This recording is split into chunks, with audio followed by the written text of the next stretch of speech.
A paz do Senhor, meus irmãos, minhas irmãs. Convido os irmãos e irmãs para abrirmos a Bíblia Sagrada no Evangelho de Mateus, escrito por Mateus, capítulo número 26. Nós vamos ler do versículo 31 ao versículo 35. Evangelho escrito por Mateus, capítulo 26, versículos 31 a 35.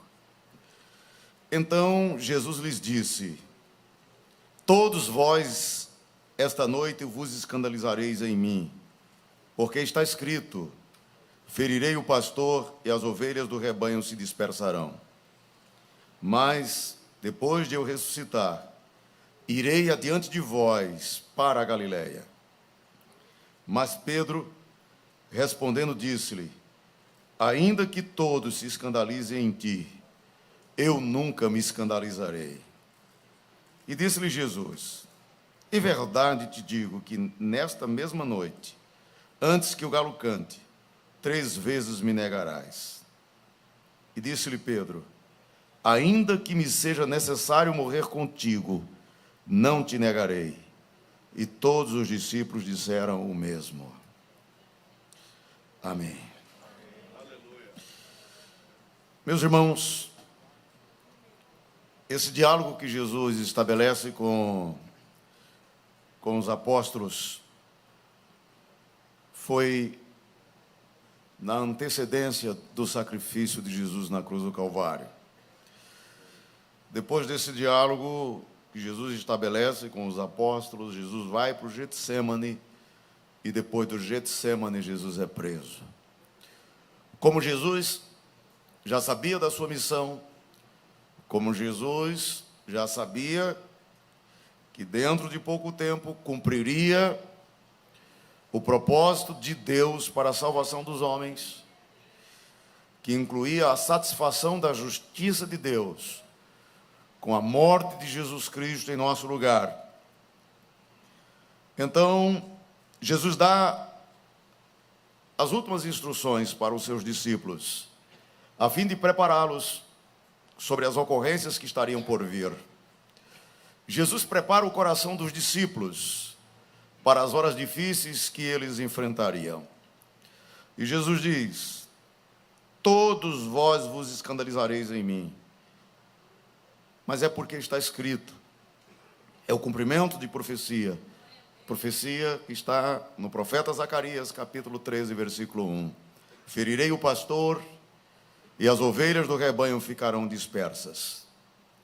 Mas Jesus diz: olha, depois da minha ressurreição, eu irei adiante de vós para a Galiléia.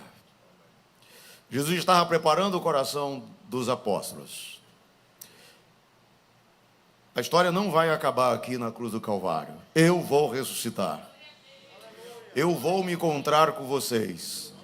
Eu não vos abandonarei. Eu voltarei a reunir vocês. E quando Jesus diz isso, Pedro retruca as palavras de Jesus. Pedro diz: ainda que todos se escandalizem em ti, eu nunca me escandalizarei. Aqui Pedro ignorou momentaneamente a matéria humana de que somos feitos. Jesus disse: vocês se escandalizarão em mim. Pedro disse: eu não, eu jamais. De jeito nenhum. Pedro ignorou a matéria humana de que nós somos feitos. Pedro foi seduzido ali pela vaidade espiritual, que é a mais nociva de todas as vaidades. Eu nunca me escandalizarei. É por isso que Jesus disse que quem quer vir após mim, negue-se a si mesmo. Pedro colocou-se acima dos demais. Ainda que todos se escandalizem em ti, todos poderão se escandalizar, mas eu nunca me escandalizarei em ti. É muito perigoso quando nós subestimamos o material humano de que somos feitos e deixamos de entender e de compreender que se estamos de pé, é porque a graça do Senhor nos sustenta de pé. E quem está em pé, olhe para que não caia. Quando as coisas andam bem, quando o vento está favorável, quando as coisas na nossa vida caminham todas dentro das nossas expectativas, dentro daquilo que planejamos, é muito perigoso, porque é nessas horas de segurança, de confiança, que nós muitas vezes subestimamos a nossa fragilidade e começamos a imaginar que somos super crentes. E às vezes somos tentados a imaginar que somos mais crentes do que os outros. Ainda que todos te neguem, eu não te negarei. É o que diz Pedro. Amados, nós precisamos o tempo todo estarmos com os nossos corpos em sacrifício vivo, santo e agradável a Deus. O tempo todo reconhecendo que é a graça de Deus em nós que nos sustenta em pé. Hoje é Santa Ceia. Estamos aqui e vamos tomar o pão e vamos beber o cálice, mas isso só foi possível porque a graça do Senhor nos ajudou e nos ajudará até aquele dia, até o dia final. Mas não podemos perder de vista jamais o que diz a segunda epístola de Paulo aos Coríntios, capítulo 4, versículo 7. Temos, porém, esse tesouro em vaso de barro, para que a excelência do poder seja de Deus e não nossa. Se há algum valor em nós, o valor não está em nós mesmos enquanto vaso de barro. O valor está no tesouro, que é a graça de Deus que habita em nós. É isso que nos faz termos valor. É a glória do Senhor em nós. É a graça do Senhor em nós. E quando Pedro questiona, Jesus diz: Pedro, em verdade te digo, que nesta mesma noite, antes que o galo cante, tu me negarás 3 vezes. Jesus tenta ferir o orgulho de Pedro. Jesus tenta abrir os olhos de Pedro, para ele entender que não estava nele mesmo a capacidade de ser fiel, que não estava nele mesmo a força e o poder de estar de pé na presença de Deus. Mesmo Jesus advertindo Pedro: em verdade te digo que nesta mesma noite, 3 vezes me negarás. No versículo 35, Pedro diz: ainda que seja necessário morrer contigo, de modo nenhum te negarei. E todos os discípulos disseram a mesma coisa. Ele induziu aos demais discípulos a serem enredados pela arrogância espiritual, pela autoconfiança humana, pela expectativa de que, por sua própria força, ele seria capaz de, se necessário fosse, morrer pelo nome do Senhor. Às vezes nós caímos neste mesmo caminho e acharmos que porque temos muitos anos na casa do Senhor, e acharmos que porque temos conhecimento da palavra, porque somos assíduos aos cultos, e que porque oramos, nós somos infalíveis, mas nós não somos. É a misericórdia do Senhor,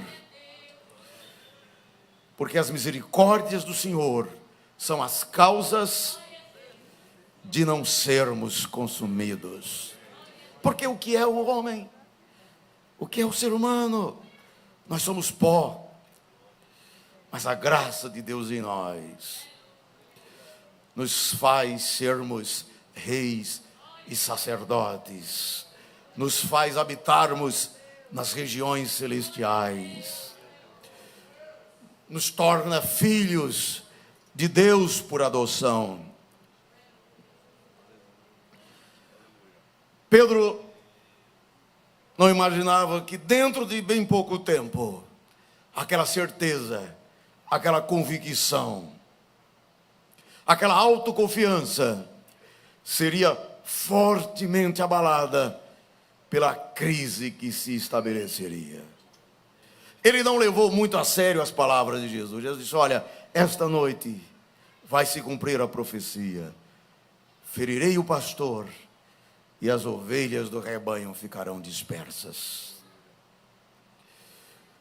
Quando a crise se estabelece, as nossas certezas, a nossa autoconfiança, as nossas próprias convicções não são suficientes para nos dar a firmeza de que nós precisamos. É necessário nestas horas recorrermos ao socorro dos céus, para que os nossos pés não resvalem, para que os nossos pés não vacilem. Mas quando nós nos firmamos na nossa própria autoconfiança, o Senhor deixa a gente prosseguir. Mas Jesus disse: sem mim nada podeis fazer.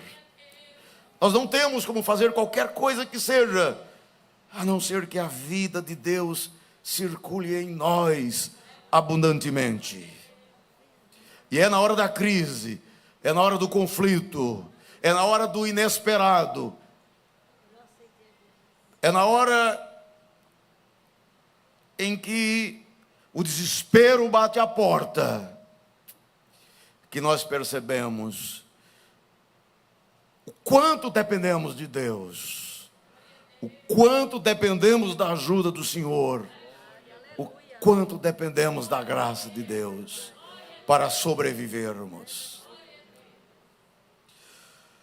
Em Mateus capítulo 26, versículos de 69 a 75, há o relato da queda, que chegou tão rápido, que chegou tão depressa. O Pedro autoconfiante, o Pedro tão seguro: se preciso for morrer contigo, de modo nenhum te negarei. Ainda que todos te neguem, eu não te negarei. Jesus é preso. Jesus está no Sinédrio, sendo julgado pelas autoridades religiosas. E Pedro estava ali próximo, observando. Estava no pátio. Capítulo 26 de Mateus, versículo 69 diz: ora, Pedro estava sentado fora, no pátio.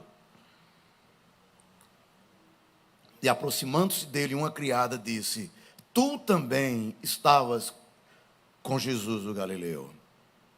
Mas Pedro negou diante de todos, dizendo: não sei o que dizes.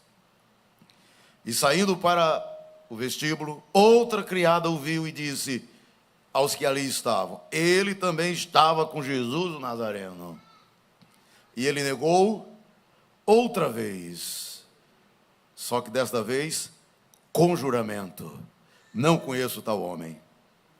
E logo depois, aproximando-se os que ali estavam, disseram a Pedro: verdadeiramente tu és um deles, porque a tua fala te denuncia. Então ele começou a praguejar e a jurar, dizendo: não conheço este homem. E imediatamente o galo cantou. E lembrou-se Pedro das palavras de Jesus que lhe dissera: antes que o galo cante, 3 vezes me negarás. E saindo dali, chorou amargamente. Meus irmãos, nós que somos crentes há algum tempo, já vimos histórias como essas acontecerem com outros, e às vezes conosco. Quando nós Achamos que podemos, por nós mesmos, nos sustentarmos de pé espiritualmente. Nós somos traídos pelo engano do nosso pensamento, do nosso raciocínio.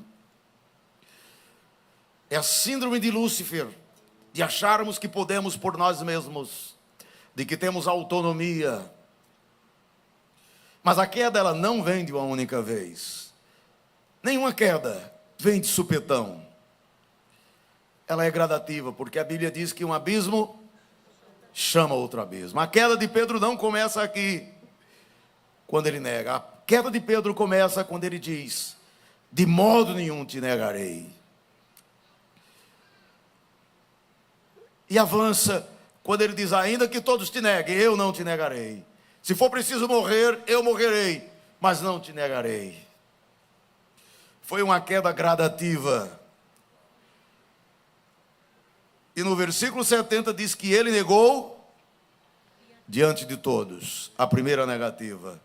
Na segunda negativa, ele não apenas negou, ele negou com juramento. Versículo 72. E no versículo 73, diz, ele não só negou, ele não só jurou, ele começou a praguejar. Veja que foi num crescente. Ele começou com pouca coisa, mas ele foi sendo enredado. E nesse crescente, quando ele se deu conta, ele estava no fundo do poço. Pedro foi até o fundo do poço, tão próximo de Jesus e tão distante de Jesus. Mas glórias a Deus. Mas glórias a Deus. Porque o galo cantou. Difícil é para aquelas pessoas cujo galo da consciência não canta mais. Ou cujo galo da consciência canta, mas ele não ouve mais o cantar do galo. Ou o cantar do galo não lhe incomoda mais. No caso de Pedro, quando o galo cantou, Pedro lembrou-se das palavras de Jesus. Pedro lembrou-se das palavras que Jesus lhe disse. É o nosso socorro, é o nosso livramento. É quando somos emboscados pelo erro, pelo engano do pecado. E com o crente que foi alcançado pela graça, inevitavelmente isso acontece. Quando nós falhamos, quando nós assumimos uma atitude, uma postura, uma conduta que contraria os princípios do Evangelho, imediatamente o galo da nossa consciência nos avisa: isso não está certo, isso não é para você. Você é servo de Deus, você é servo do Senhor. Graças a Deus por aqueles cuja voz da consciência está viva. Graças a Deus por aqueles que ouvem a voz do Senhor, que ouvem a voz do Espírito do Senhor, chamando de volta para o caminho do Senhor, para o caminho da palavra do Senhor. Pedro ouviu a voz do Senhor, e o texto bíblico diz que ele, saindo dali, ele chorou amargamente. Um choro de arrependimento imediato. Jesus advertiu a Pedro: olha, você vai me negar ainda nesta noite. A gente pode até se perguntar: por que Deus permitiu que Pedro caísse? Por que Deus permitiu que Pedro errasse? Por que Jesus não poupou Pedro de passar por este episódio? É a mesma explicação que se aplica para todos nós. Quantos erros, quantas falhas, quantos pecados que nós cometemos. E muitas vezes, Deus deixa que a gente siga. Deus deixa que a gente avance. Deus deixa que a gente quebre a cabeça. Para que possamos aprender a lição do que é misericórdia. Uma coisa era o Pedro antes deste episódio. Duro, contumaz, intransigente com os demais. Pedro não sabia o que era ter misericórdia com os outros, porque só sabe o que é misericórdia quem um dia precisou de misericórdia. Há muitas pessoas que às vezes são muito duras e muito intolerantes com os outros. E chega para o pastor, diz: pastor, toma providência. Pastor, por que não faz isso? Por que não faz aquilo? Pastor, por que isso? Mas no dia que essas pessoas precisam de misericórdia, é aí que elas compreendem o significado da misericórdia. Às vezes nós, como pais, somos muito duros com os nossos filhos. Somos muito intransigentes com os nossos filhos. Às vezes criamos as expectativas de que eles nunca errarão, de que eles nunca falharão, até que Deus nos surpreende na esquina, até que Deus nos chama num cantinho e diz: aquele que não tiver pecados, que atire a primeira pedra. E aí nós fazemos iguais àqueles acusadores da mulher. Saímos de fininho, um a um. Que o Senhor tenha misericórdia de todos nós, para entendermos que são as misericórdias do Senhor as causas de não sermos consumidos. Jesus permitiu que Pedro enfrentasse isso, para que ele compreendesse a fragilidade humana, para que ele compreendesse a fragilidade dos outros, para que ele pudesse ser o pastor que veio a se tornar. Ele precisava aprender essa lição do próprio Mestre, do próprio Senhor Jesus. A ficha caiu.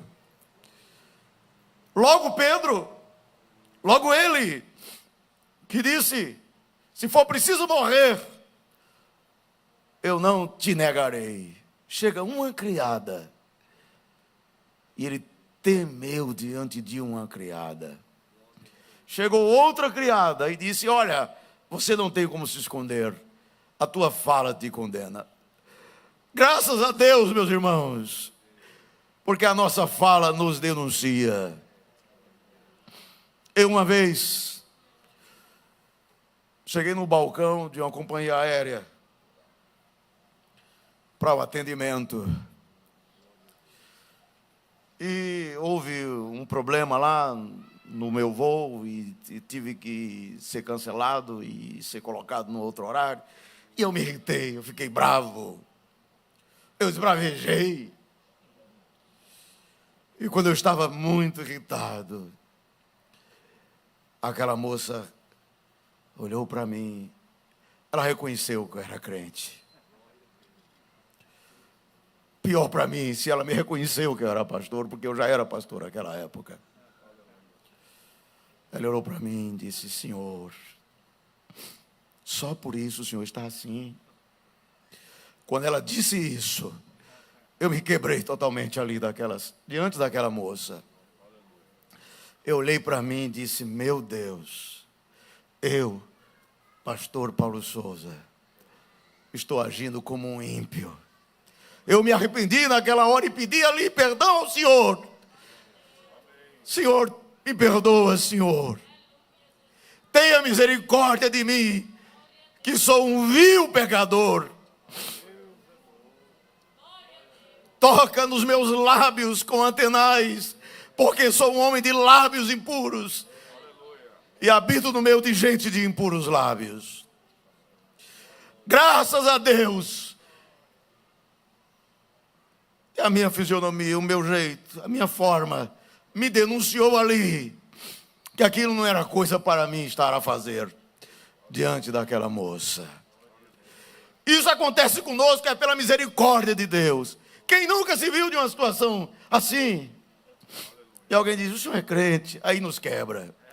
É Deus tendo misericórdia de nós. Porque a nossa fala nos denuncia.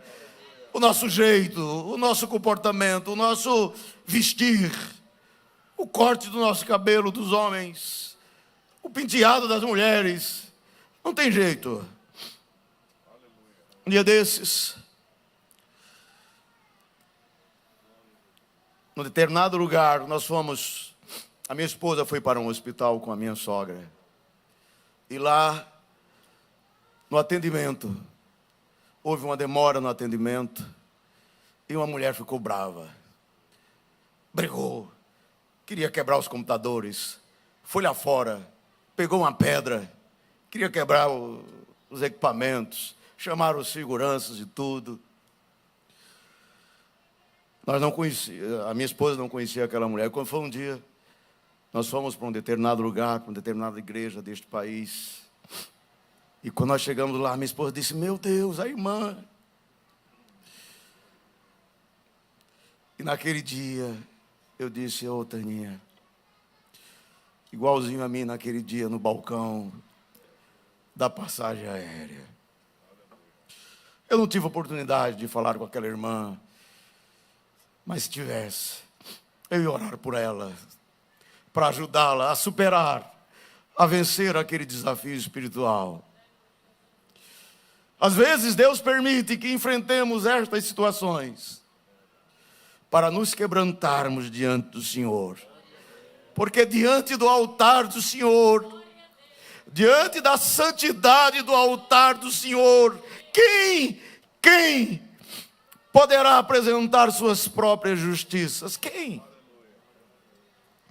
Diante deste cálice, diante deste pão, quem poderá se apresentar justo? A não ser a justiça de Deus em nós, a não ser o sangue de Jesus Cristo, que nos purifica de todo o pecado.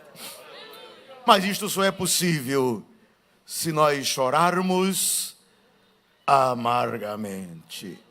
Que o Senhor permita que sempre sejamos quebrantados. Que Deus dê a mim, que Deus dê a cada crente que está aqui o quebrantamento útil e necessário para quando errarmos, para quando falharmos, sermos sensíveis à voz do Espírito para chorarmos, mas não apenas chorarmos. Pedro não apenas chorou, o texto bíblico diz que ele chorou amargamente. Ele chorou no autêntico, profundo e sincero processo de arrependimento. Autêntico, profundo e sincero processo de quebrantamento. O que lhe deu autoridade espiritual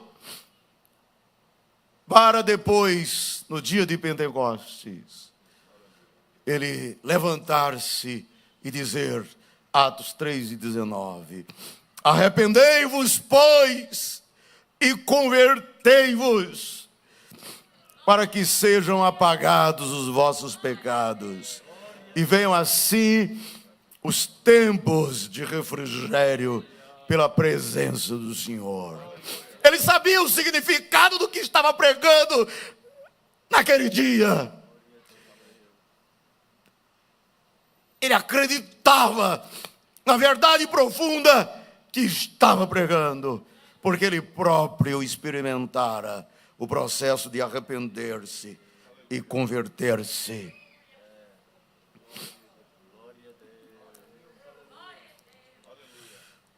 Depois daquele episódio que Pedro nega Jesus, ele chorou amargamente. O pecado foi público, a negativa foi pública. Pedro sai dali arrasado, porque ele lembrou-se das palavras de Jesus. O texto bíblico não registra o que é que acontece com Pedro depois dali. Mas dá para a gente imaginar a angústia, a dor, o sofrimento de Pedro. Eu neguei o Senhor, Ele me avisou, Ele me alertou. Como fui capaz disso? Porque o pecado sempre cobra muito caro. Ele cobra o seu preço. As dúvidas, as incertezas que se apropriaram do coração de Pedro a partir dali. Será que eu ainda sou um pescador de homens? Ou eu volto a ser o antigo pescador de peixes? Será que ainda sou digno do reino? Será que ainda há um projeto de Deus para a minha vida? Será que Jesus ainda pode fazer algo por mim, através de mim? Eu fico imaginando o intervalo de tempo entre a negativa de Pedro e o reencontro com Jesus. Deve ter sido uma eternidade para Pedro. E quando Jesus ressuscita, Jesus sabia de tudo o que estava se passando no coração de Pedro. Porque apesar de tudo, Jesus nunca desistiu de Pedro. Quando Jesus disse: Pedro, você vai me negar, Jesus não estava abrindo mão de Pedro. O que Jesus estava fazendo era: eu vou submeter Pedro a um tratamento de choque, para ele compreender a experiência do reino. Em Marcos capítulo 16, versículo 7, nós encontramos Jesus quando ressuscita. Jesus manda um recado para Pedro. Aqueles que se encontraram com Jesus depois da ressurreição, Jesus disse: olha, vocês vão e dizei aos discípulos. Jesus deixa o recado com os anjos. Jesus ressuscita.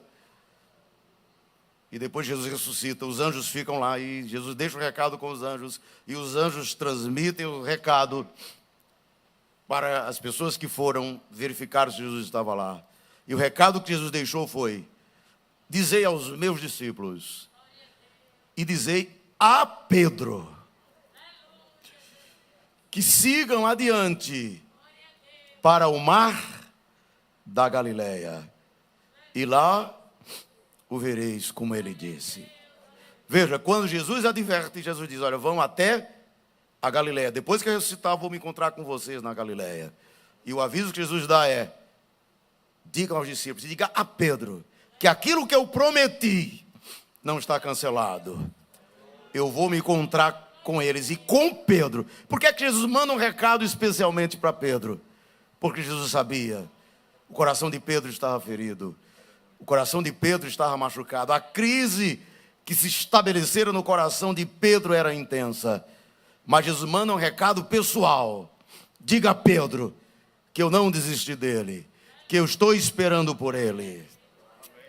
Jesus não desacreditou de Pedro. E quando Jesus se encontra com Pedro, lá no mar da Galileia, quando Pedro se aproxima de Jesus, Jesus olha para Pedro e diz: Pedro, tu me amas?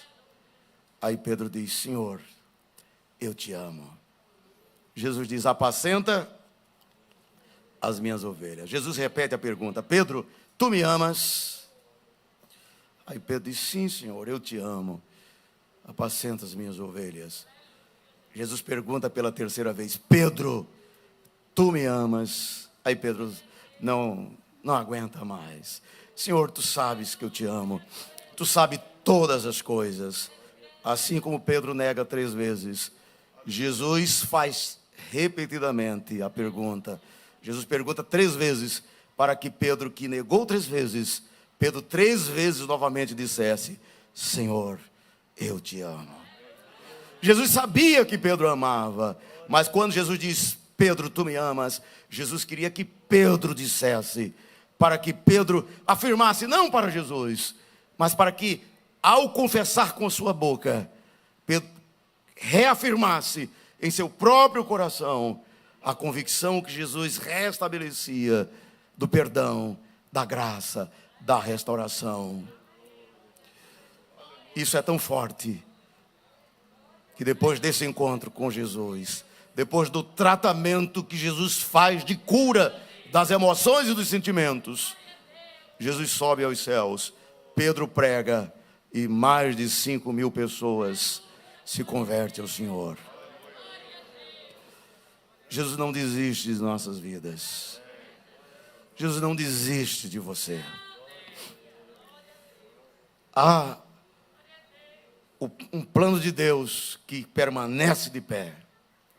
Porque ainda que sejamos infiéis, Ele permanece fiel. Esta noite, independentemente do que aconteceu na sua vida, independentemente do que aconteceu na minha vida, nos quebrantemos diante do altar do Senhor. Escutemos a voz do Senhor nos nossos corações. Jesus dizendo: eu não desisti de sua vida. Eu não desisti do projeto que tenho para a sua existência. Amém, amém, amém. Amém, meus queridos. A igreja de pé, por gentileza. Louvado seja o nome do Senhor para sempre. A Bíblia diz, meus amados, que na noite em que Jesus foi traído, tomou o pão, deu graças e o partiu, dizendo: isto é o meu corpo, que é partido por vós. Fazei isto todas as vezes que vós se reunir para o comer, diz em memória de mim. Pastor Augusto, por gentileza, apresenta o pão. Oh, Jesus. Amoroso e eterno Deus, Pai de nosso amado e Salvador Jesus Cristo, aqui está este pão, Senhor, que representa o teu corpo, que foi crucificado ali na cruz do Calvário, Senhor. Nós todos vamos participar deste pão, que representa a tua carne, Senhor. Representa também a nossa salvação. Ó Deus Santo, ó Deus bendito, recebe a tua igreja, abençoa cada um dos teus servos, Senhor, e também nos prepara para o dia do arrebatamento da tua santa vinda maravilhosa. Deus bendito e santo, assim nós te pedimos e já te agradecemos, tudo no nome santo do Senhor Jesus. Amém.